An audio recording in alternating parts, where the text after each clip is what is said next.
true financial freedom is when you learn to invest in other people's deals.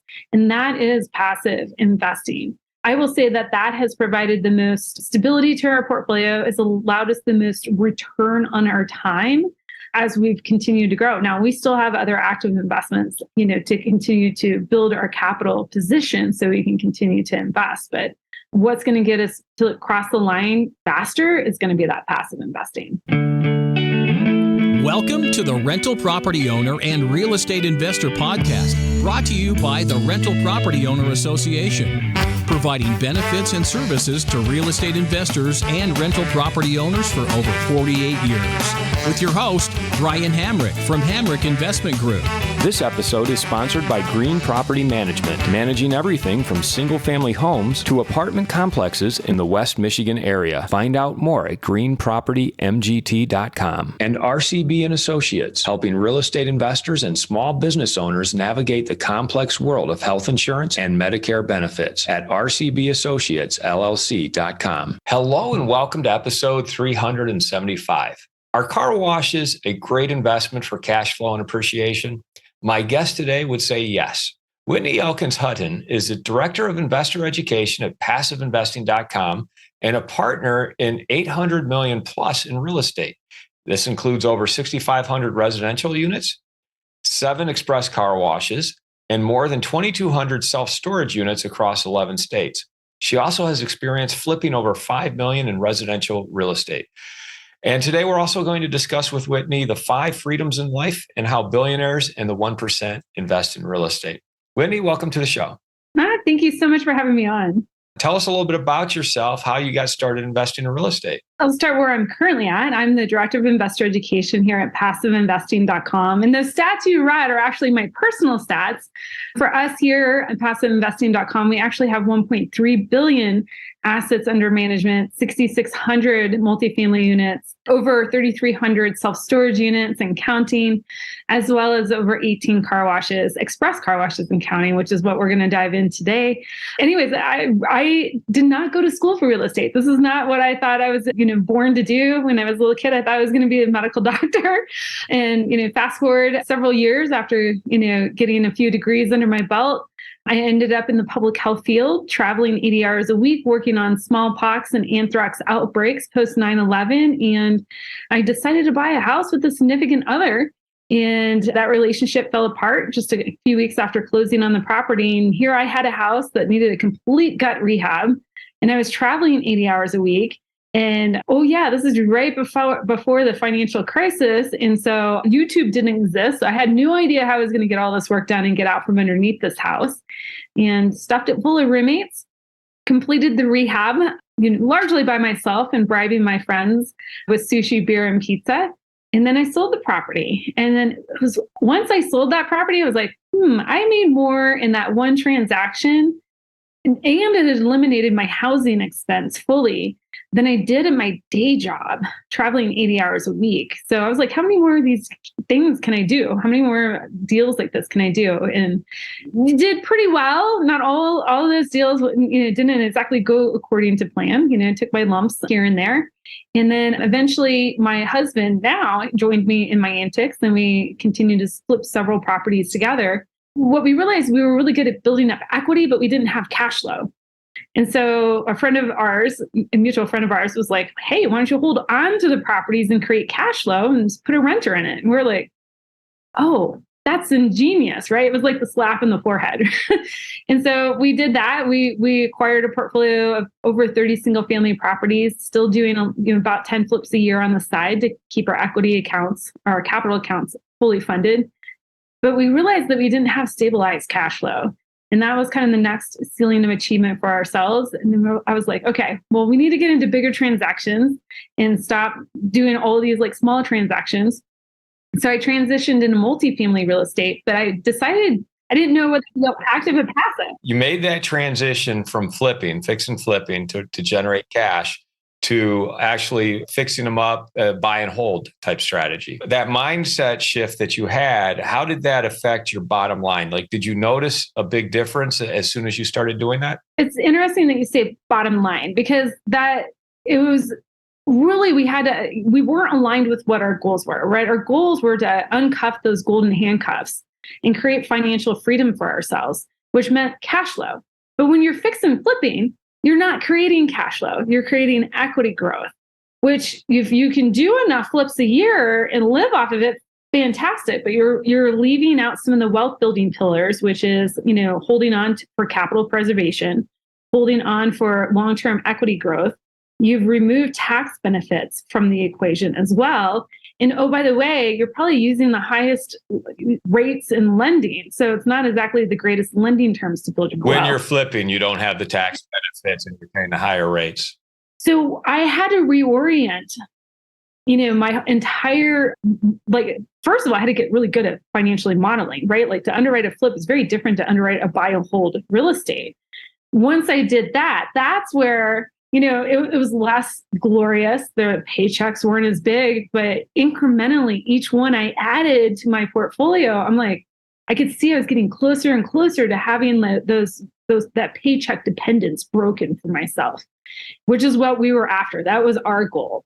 And that's where I, started creating more alignment. It felt more in line with this actually can get us to our goals in life where we want to be. The problem is I was doing single transactions. I was 100% occupied or I'm paying the bills when it's vacant. That's when the light bulb, then second mental shift had to occur, is that I needed to get into property that can scale to where I'm not 100% occupied or paying the bills, that I have some sort of, even if I go down to 25% occupancy, I can still pay all the bills and put cash in my pocket. And all those pillars of wealth can still work for me.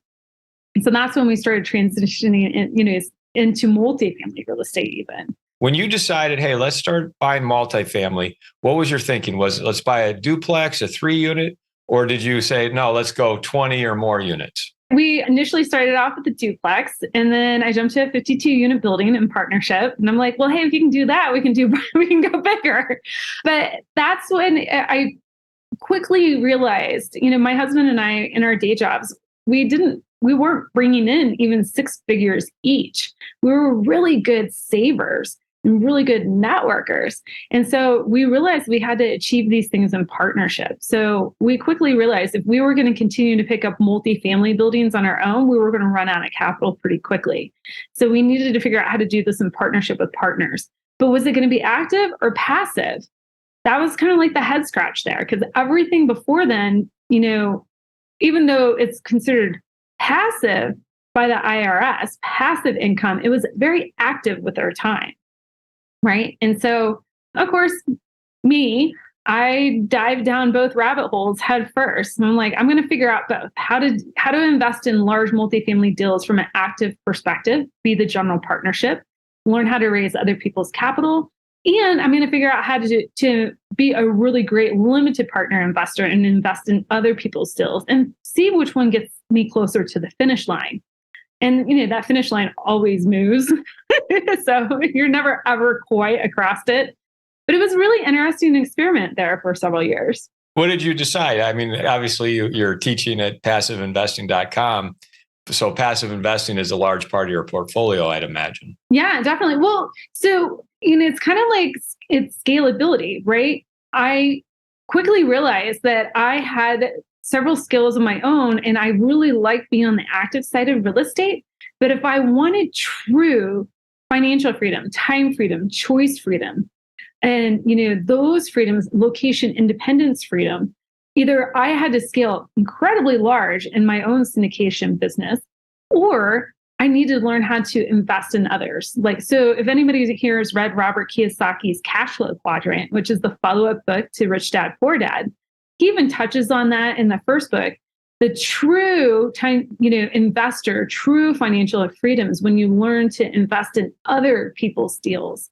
And that is passive investing. I will say that has provided the most stability to our portfolio. It's allowed us the most return on our time as we've continued to grow. Now, we still have other active investments, to continue to build our capital position so we can continue to invest. But what's going to get us to cross the line faster is going to be that passive investing. Whitney, I'd like to jump ahead to car washes. Because that's always an interesting topic, is investing in car washes. How did that come across your radar? And tell us how that's worked out for you. Well, so if anybody, here has been, in real estate for even like the last 3 years, you've seen up, down, and sideways, right? Even 3 years ago, the lending environment was entirely different. Preferred returns on assets were, probably 8, 9, 10%. Those preferred returns have started dropping. We've seen cap rate compression on multifamily, and cash flows have been compressed there. And so really the car washes came about as the two necessities: one, to diversify the portfolio and passiveinvesting.com, but also provide our investors a different way to safely access yield. Because one thing that happens in this environment, investors generally don't want to give up their returns, right? They have goals in order to meet their financial independence and financial freedom numbers, but they'll take riskier positions in deals in order to get that yield. Now, the cash flow from a car wash, it's a little bit different. It's not strictly real estate. It's a business that owns real estate. So for what we're doing, we're actually buying the asset, generally from a mom and pop owner, and repositioning the asset, doing value add strategies, much like you would with a multifamily or a self-storage project. But because it's a heavy cash flow intensive type of business, that allows us to keep those yields high for our investors. So we generally are seeing 10% preferred returns on our assets, anywhere growing, the cash flow within 5 years to, 12 to 15% cash on cash a year. And then, on the back end, we're still able to offer, that equity build pillar of 60-40 splits to 20% IRR, and then, additional splits above that. What are the metrics you look at when you buy these car washes? I mean, how do you look at the income and the expenses, and what are some of the things that you look for? Right now, we have to talk about the market. It's a $33 billion market, and it's growing at about 4%, the entire car wash market, about 4% annually. Now, we are very focused on the express car wash.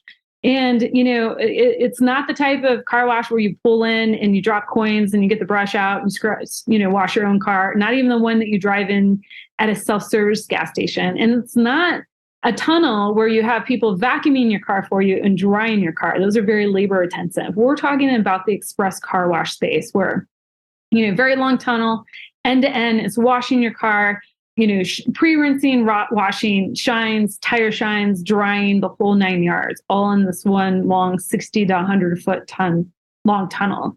And that offers a lot of it, like operational efficiencies for this particular model. Now, how we're buying these properties is a function of EBITDA, or profit.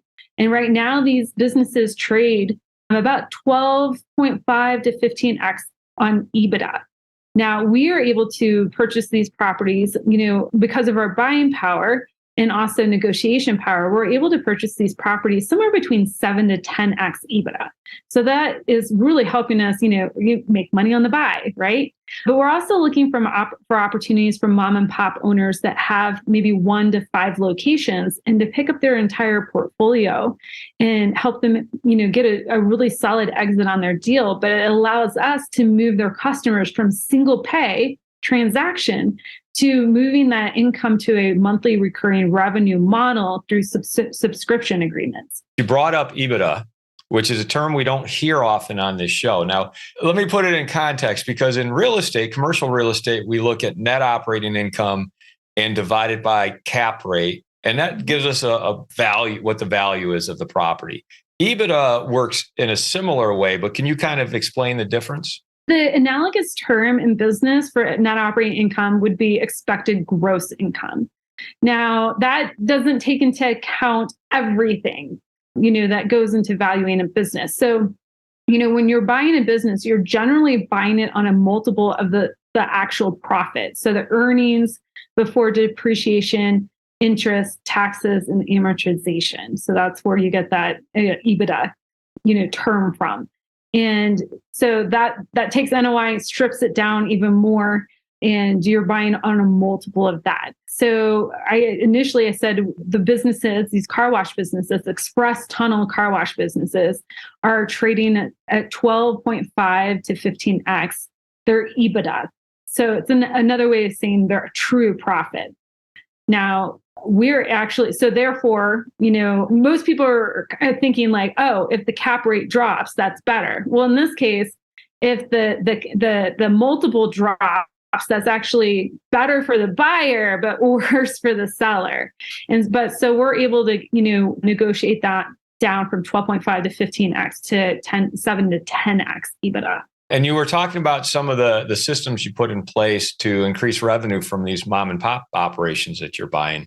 Tell us some more of how you add value. Still like the same levers that you have in multifamily real estate, which is increase income, decrease expenses, or add additional streams of income. Those are really the three main models of creating value.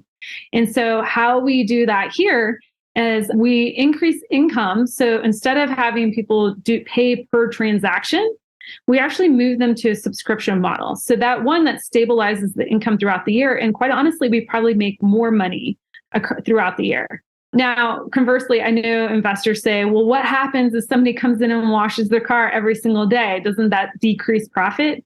Maybe, but the stats tell us that, it takes about 80 cents to $1 per wash. And that doesn't include labor, but that's for all the chemicals, the electricity, the water, everything like that for the actual car wash. And that our average customer actually only washes their car 1.8 times a month. So if you're charging $25, $35, $45 for a subscription, and the actual cost of the physical car wash is $1 to $2 a month, there's a hefty margin in there built in. So that's how we're, increasing the income. We're also decreasing the expenses. We're able to label or negotiate with vendors for chemicals and have that buying power that mom and pop owners just never had because they couldn't generally get above 5 locations in order to command that type of buying power. We're looking to scale to 250 to 300 locations in order to achieve that. So we can also control that entire tunnel, the speed of which it moves, how much electricity it uses, how much water it uses, how much water we're able to reclaim and reuse, how many chemicals are, what the volume of chemical usage is in that tunnel, even down to if we have 2 different subscription tiers. Maybe my tier, I just get a tire shine once every 4 visits, but you get a tire shine every visit. It knows that because we're using technology to command the tunnel and deliver the service. And then there's other ways that we can add value, some of which are baked into the subscription model. Others are additional fee, but, adding in free vacuuming, free scents, stuff like that really sets us apart from the competition in the area that they just can't provide because of their purchasing power, or that we're actually maybe charging, extra for like a pet wash there. I can take my car, get my car washed and get it all nice and clean. And I can also get the dog clean too before I put the dirty dog back in the car, right? So that we're creating other value there as well. And then we also have our strength in branding. We're rebranding all these locations, to rebrand our subscription model as well. And then, just our scalability. We have in-house third-party property management. We've built that. And that's one of the things that really stands us apart from other operators, because every other operator out there does not own the land and they definitely don't own the brand. Okay, so you really have to pay attention to that. Not all operators actually purchase the land the car wash is on, which is kind of little nebulous to the bottom line there, as you can see, but also owning the brand is super important. And we have that third-party property management company, and that's going to be able to, one, allow us scale more effectively and efficiently, but also when we go to have our exit, either through IPO or a roll up and sell to a REIT, we're going to be able to solve that problem and already have that property management in place. That's one of the reasons why big money really hasn't gotten into this industry, is because they can't just snap up locations and place them at the third-party management. Nobody has that. We do. I'd like to take a moment to tell you about Green Property Management. Not only do they manage everything from single-family homes to apartment complexes in the West Michigan area, they also manage my entire portfolio. So I can tell you from personal experience that their unique flat-fee management style is worth a closer look. If you feel that your property isn't operating to its fullest potential, then Green Property Management can help you take a holistic approach that will save you money, eliminate your headaches, and increase your net income. And if you're a property manager interested in applying Green Property Management's model, give them a call at 1-866-95-GREEN or visit them on the web at greenpropertymgt.com. If you're thinking of leaving your W-2 job and becoming a full-time real estate investor, one of the greatest costs you must consider is healthcare for you and your family. When I made this transition myself, I found the whole healthcare insurance process to be confusing and frustrating. That's why I'm glad I met Chad Creasy at RCB Associates. Chad is a professional health insurance agent who helps real estate investors and small business owners understand and choose their best healthcare options. And best of all, his services are covered by the insurance company and won't cost you a dime. If you live in Michigan and are expecting a change in your healthcare insurance coverage for any reason, or losing employer coverage or transitioning into Medicare, then you owe it to yourself to contact Chad Creasy at rcbassociatesllc.com. Is the in-house management, are they just managing the facility or are they actually managing the business for you as well? Both, the entire thing, end to end. What is the brand? It's going to vary in different locations, but right now, majority of our locations are on the East Coast. So it's the Hurricane Car Wash. So there's category 1, 2, 3, 4. I used to live in the Gulf Coast. So anytime I hear hurricanes, I'm like, oh, but yeah, it's a brand that people resonate with pretty well. So I'm hearing you say that you're buying massive quantities of these types of car washes. You're packaging them up with the intent to sell them off to an institutional fund or a hedge fund of some sort. Our first ideal exit would be to actually IPO this at the end of 4 or 5 years and keep our investors in alongside us. Now, any good operator should have multiple exit strategies. And so that's what we're eyeing, but we're already in discussions on how we can build this portfolio and actually exit in a large roll-up sale. But what we show our investors is actually individual sale of each of these locations. It's the most conservative way that we can show the investors the value of the asset. Well, Whitney, I also want to make sure I ask you about the 5 freedoms in life, because that's one of the things you wanted to make sure we talked about. I think you've probably touched on some of them, but why don't you list them for us? I think in my intro story, I was telling you what those 5 freedoms are, but this is why I love passive investing, because it's leverage and it allows you to tap into all of these at the same time, which is financial freedom, time freedom, location independence freedom, freedom of choice, and then also that freedom to create impact. And I think for me, when I was thinking about, do I want to be active or passive in my investing, it's really what kind of impact did I want to create in the world? If I want to do it through active investing, fantastic. But if I was not aligned there, then passive investing is definitely an amazing tool to help me, step into a higher and better use of my time. Which freedom are you strongest in, and which freedom do you still have some work to do? Oh, I still have a lot of work to do in all of them. And, as I kind of mentioned earlier, every single time that I, think I get close to that finish line, so to speak, I always move the bar. And I think that's what a lot of people do. They continue to move the goalpost, but we're still, building out our financial freedom. Every time we kind of get close to that number, we realize that we can also live a bigger life. Something that I'm passionate about right now is how much impact I can create in the world. And that's why I do what I do. What do billionaires and the 1% invest in when they invest in real estate? So I think it's how they invest. And it's when they decide that they don't need to be the expert in everything. And so they're going to stay in their lane, and they probably have some sort of business, right, that they run, but they know they can't be an expert in everything. So how do they diversify? And that's learning how to invest in other people's businesses. And that's really where anybody today can, make that transition for themselves and start kind of dropping, taking some of their chips off the active investing table, or even, out of their, high-paying W-2 job and putting that in that investor quadrant and really learning how to invest in other people's businesses.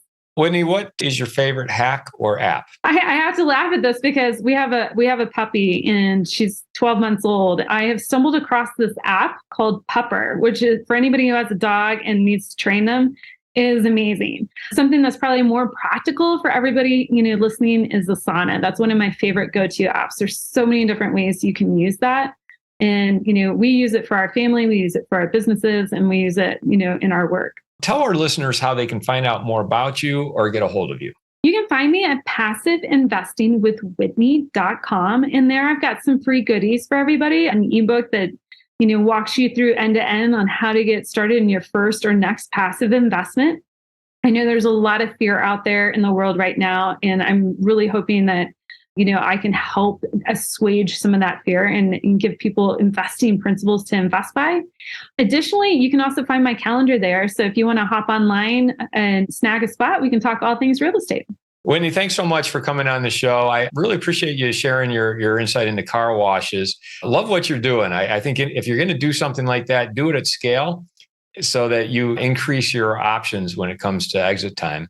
I've really enjoyed our conversation. Thanks so much for having it with us today. Absolutely. Thank you so much for having me. I want to thank everybody for listening to this episode. I'm your host, Brian Hamrick from Hamrick Investment Group, and you can find out more about me by going to higinvestor.com. That's higinvestor.com. And you can also ask questions and join us on Facebook by going to RPOA, Rental Property Owner and Real Estate Investor Podcast. This episode was sponsored by Green Property Management, managing everything from single-family homes to apartment complexes in the West Michigan area. Find out more at greenpropertymgt.com. And RCB Associates, helping real estate investors and small business owners navigate the complex world of health insurance and Medicare benefits at rcbassociatesllc.com. You've been listening to the Rental Property Owner and Real Estate Investor Podcast, brought to you by the Rental Property Owner Association. You can find out more at rpoaonline.org. If you enjoyed this podcast, please go to iTunes to subscribe, rate, and review.